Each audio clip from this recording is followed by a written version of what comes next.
Bonjour peuple de Dieu, c'est le pasteur Jérémie, aussi connu sous le nom de pasteur Loïc. Nous voulons écouter la parole de Dieu pour la semaine, mais avant tout, nous voulons commencer par une parole de prière. Alors en signe de révérence à notre Père Céleste, à notre Dieu, baissons nos têtes et prions ensemble. Père éternel, Dieu tout-puissant, seul et véritable Dieu, Dieu de gloire, Dieu d'amour, Dieu fidèle, toi qui ne change point, toi qui vis éternellement, le seul et véritable Dieu, reçois toute la gloire, l'honneur et la majesté, reçois toute la magnificence, l'élévation, l'adoration et la louange. Merci encore pour cette énième opportunité que tu nous donnes de pouvoir nous retenir et nous recueillir dans ta présence. Merci Seigneur mon Dieu pour tout ce que tu as établi pour nous, Seigneur, en ce jour. Merci Seigneur mon Père de bien vouloir nous instruire par ta vérité, car ta parole est la vérité. Merci de nous amener dans la profondeur, Seigneur, de la révélation de ta parole. Que tu puisses ouvrir encore, Seigneur, notre entendement, ouvrir notre cœur, afin que nous puissions recevoir ta parole, la comprendre et porter ainsi du fruit. Que tu ôtes de nous, Seigneur, tout ce qui n'est pas de toi, tout ce qui ne t'honore point, te glorifie point. Que tu nous sanctifies par ton sang. Oui, le sang qui a coulé à la croix de Golgotha, le sang de Jésus-Christ. Et afin que nous te soyons consacrés, corps, âme et esprit. Merci encore, Seigneur, de libérer l'air, l'atmosphère autour de nous et tout en nous, de toute interférence maléfique, de toute interférence démoniaque, de toute œuvre des ténèbres, de toute œuvre maléfique, de ceux qui s'opposent, Seigneur, à la connaissance, Seigneur, de la vérité. Nous les venons les lier, les renvoyer dans les groupes de l'enfer au nom de Jésus-Christ. Et nous venons déclarer, proclamer que Jésus-Christ est Seigneur à la gloire de Dieu le Père. Reçois toute la gloire, la louange, la majesté au nom de Jésus-Christ. Amen. Alors nous voulons continuer dans notre enseignement principal. Nous allons prendre notre lecture dans le livre de Genèse, chapitre 2, versets 1 à 3. Nous lisons la parole de Dieu dans le livre de Genèse, chapitre 2, versets 1 à 3, au nom de Jésus-Christ. Ainsi furent achevés les cieux et la terre, ainsi que toute leur armée. Et au 7e jour, Dieu acheva son œuvre qu'il avait faite. Et il se reposa au 7e jour de toute son œuvre qu'il avait faite. Et Dieu bénit le 7e jour et le sanctifia, parce qu'en ce jour, il se reposa de toute son œuvre qu'il avait créée et faite. Que le Seigneur bénisse sa parole, qu'elle vienne pleine de révélation, de profondeur, de grâce, de vie et de bénédiction au nom de Jésus-Christ. Nous continuons dans notre enseignement principal qui est prier selon les 7 jours de la semaine. La semaine dernière, le Seigneur nous a entretenu sur prier selon le 6e jour de la semaine qui est Shishi en hébreu, qui veut dire 7e et qui correspond à ce qui est appelé dans le calendrier romain catholique vendredi. Aujourd'hui, le Seigneur voudrait nous entretenir sur prier selon le 7e jour de la semaine, qui est le dernier jour de la semaine. Selon Dieu, le 7e jour de la semaine est ce qu'on appelle Shabbat en hébreu, ce qui signifie 7e dans la langue hébraïque. et il correspond à ce qui est appelé samedi dans le calendrier catholique romain. Le 7e jour de la semaine est caractérisé par le fait que Dieu acheva toute son œuvre concernant la création des cieux et de la terre. Par conséquent, le 7e jour de la semaine, le croyant doit prier pour demander à Dieu de l'aider à accomplir, à achever tout ce que Dieu l'a appelé à faire ici-bas sur terre. Il a besoin de prier pour demander à Dieu de l'aider à accomplir tout projet que Dieu a mis dans son cœur de réaliser.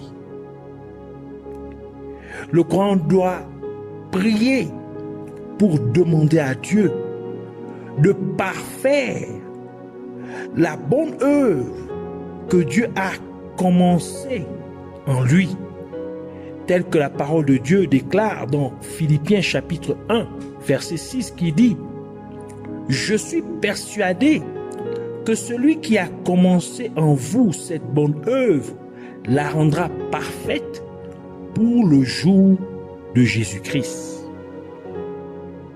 Le 7e jour de la semaine est également caractérisé par le fait que Dieu se reposa de toute son œuvre qu'il avait faite. Ainsi, au 7e jour de la semaine, le croyant doit prier pour demander à Dieu de lui donner du repos de toutes les œuvres que le croyant a faites pendant les 6 jours précédents de la semaine. Le 7e jour de la semaine est aussi caractérisé par le fait que Dieu a béni le 7e jour. Cela signifie que c'est un jour de bénédiction. C'est un jour pour le croyant de demander à Dieu de le bénir et de rendre sa journée bénie. Et encore, le 7e jour de la semaine est aussi caractérisé par le fait que Dieu a sanctifié le 7e jour. C'est donc un jour de sanctification, un jour de consécration. Le croyant a ainsi besoin de demander à Dieu de le sanctifier et de le garder sanctifié, mais aussi de sanctifier sa journée. Que ce jour soit consacré à Dieu et à Dieu seul. Le Saint-Esprit, qui est l'Esprit de Dieu, est composé de 7 esprits, comme indiqué dans le livre d'Apocalypse, qui dit, dans l'Apocalypse chapitre 4, verset 5, « Et du trône sortaient des éclairs, des tonnerres et des voix.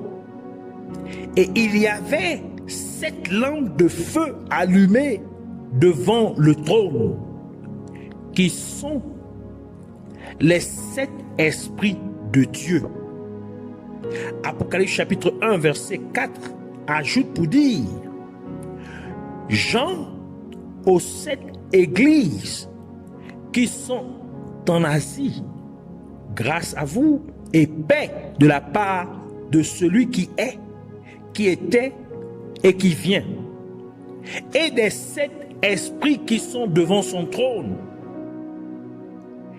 Et le livre d'Ésaïe nous révèle chacun de ces 7 esprits de Dieu. Ésaïe chapitre 11, verset 2 qui dit « Et l'Esprit de l'Éternel reposa sur lui, l'esprit de sagesse et d'intelligence, l'esprit de conseil et de force, l'esprit de connaissance et de crainte de l'Éternel. » Par conséquent, au 7e jour de la semaine, le croyant doit prier pour demander que Dieu lui donne la plénitude du Saint-Esprit. C'est-à-dire que Dieu le remplisse des 7 esprits de Dieu qui forment le Saint-Esprit. Cela signifie que le croyant doit demander à Dieu de le remplir de l'Esprit de l'Éternel, l'Esprit de sagesse, de l'Esprit de compréhension, ou c'est-à-dire l'Esprit d'intelligence, de l'Esprit de conseil, de l'Esprit de force, de l'Esprit de connaissance et de l'Esprit de crainte de l'Éternel. Donc, cet esprit qui forme, qui compose le Saint-Esprit de Dieu, que ces esprits, ces Saint-Esprit soient pleinement en action dans sa vie et au travers de sa vie. Que chacun de cet esprit de Dieu illumine la vie du croyant, de même que il y a 7 lampes que représentent les 7 esprits de Dieu qui sont devant le trône de Dieu, qui éclairent le trône de Dieu. Le prophète Élisée ordonna à Naaman, le capitaine de l'armée du roi de Syrie, de plonger 7 fois dans le Jourdain afin que Naaman puisse être complètement guéri de sa lèpre. Comme indiqué dans le livre de 2 Rois, chapitre 5, verset 14, qui dit: puis il descendit, ici faisant référence à Naaman, et se plongea 7 fois dans le Jourdain, selon la parole de l'homme de Dieu. Ici, il s'agit de le prophète Élisée. Et sa chair redevint comme la chair d'un petit enfant, et il fut pur, c'est-à-dire Naaman fut complètement guéri de sa lèpre. Ainsi, au 7e jour de la semaine, le croyant devrait prier pour demander à Dieu de le purifier complètement de toute impureté au niveau de son corps, de son âme et de son esprit. Dieu a ordonné au peuple d'Israël qu'après avoir fait le tour de la ville de Jéricho pendant 6 jours, qu'au 7e jour, il devrait le faire 7 fois. Puis les sacrificateurs sonneraient de la trompette et le peuple devrait crier. Et comme ils mettaient en pratique la parole de Dieu, ils obéissaient aux instructions de Dieu, immédiatement, le mur de la ville de Jéricho tomba et le peuple d'Israël prit la ville comme cela l'est décrit dans le livre de Josué, Josué chapitre 6, verset 15 à 20 qui dit: le 7e jour, ils se levèrent de bon matin dès l'aurore et ils firent de la même manière 7 fois le tour de la ville. Ce fut le seul jour où ils firent 7 fois le tour de la ville. À la 7e fois, comme les sacrificateurs sonnaient des trompettes, Josué dit au peuple: poussez des cris, car l'Éternel vous a livré la ville. La ville sera dévouée à l'Éternel par interdit, elle et tous ceux qui s'y trouvent. Mais on laissera la vie arabe, la prostituée, et à tous ceux qui seront avec elle dans la maison, parce qu'elle a caché les messagers que nous avions envoyés. Gardez-vous seulement de ce qui sera dévoué par interdit, car si vous preniez de ce que vous aurez dévoué par interdit, vous mettrez le camp d'Israël en interdit et vous y jetteriez le trouble. Tout l'argent et tout l'or, tous les objets d'airain et de fer seront consacrés à l'Éternel et entreront dans le trésor de l'Éternel. Le peuple poussa des cris et les sacrificateurs sonnèrent des trompettes. Lorsque le peuple entendit le son de la trompette, il poussa de grands cris et la muraille s'écroula. Le peuple monta dans la ville, chacun devant soi. Ils s'emparèrent de la ville. Par conséquent, au 7e jour de la semaine, le croyant doit prier pour demander à Dieu de faire tomber complètement chaque forteresse du royaume des ténèbres qui aurait pu être élevée contre sa vie, et que Dieu lui donne la victoire complète sur les forces des ténèbres. Le 7e jour de la semaine, qui correspond à ce qu'on appelle samedi dans le calendrier catholique romain, le royaume des ténèbres est à nouveau en opération pour apporter l'adversité aux êtres humains à travers les démons Nabam et Sankai. Nabam opère de 21h à minuit. Ce sont là 16 heures de pointe pour le samedi. Et sa mission est d'amener les gens à rechercher la popularité ou la célébrité et à être séduisant, c'est-à-dire de pousser les gens à s'habiller de manière à attirer les regards vers eux. Par exemple, avec une robe sexy, où les jeunes s'habillaient, portaient des pantalons, c'est-à-dire ou des jeans, où ils n'ont pas de ceinture, et pour que le jean puisse descendre au niveau des fesses, ils essaient de s'habiller comme des pop stars. Ils poussent aussi les gens à rejeter les conseils en ne les acceptant que lorsqu'ils ont subi les conséquences négatives de leurs actes. Ainsi, le démon Nabam pousse les êtres humains à en venir à vivre les conséquences négatives de leurs actes. Alors seulement, ils se souviendraient des conseils qui leur avaient été donnés. C'est pourquoi la parole de Dieu dit, dans Proverbes chapitre 11, verset 14, qui dit, « Là où il n'y a pas de conseil, le peuple tombe.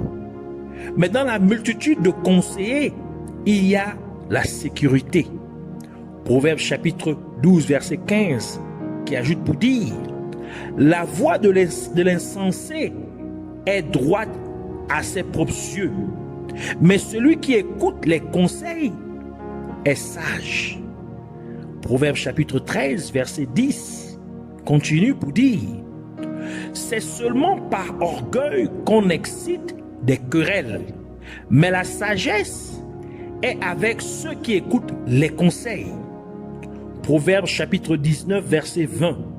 « Écoute le conseil et reçois des instructions, afin que tu sois sage dans la suite de ta vie.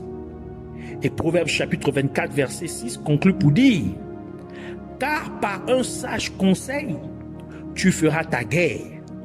Et dans une multitude de conseillers, il y a la sécurité. Le démon Sankai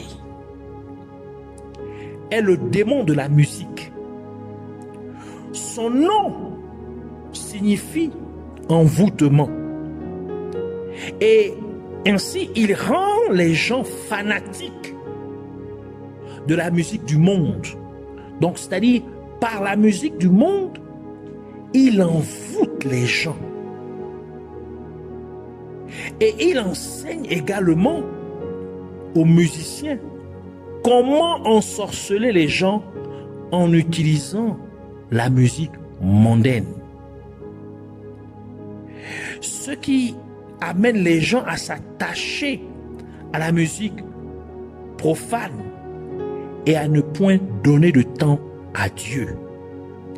Ézéchiel chapitre 28, versets 12 à 18 qui dit: Fils de l'homme, ici c'est Dieu qui parle au prophète Ézéchiel, il dit: Fils de l'homme, prononce une complainte sur le roi de Tyr.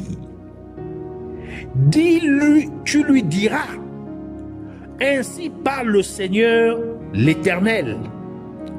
Tu mettais le sceau à la perfection. Donc ici, il fait référence à Lucifer,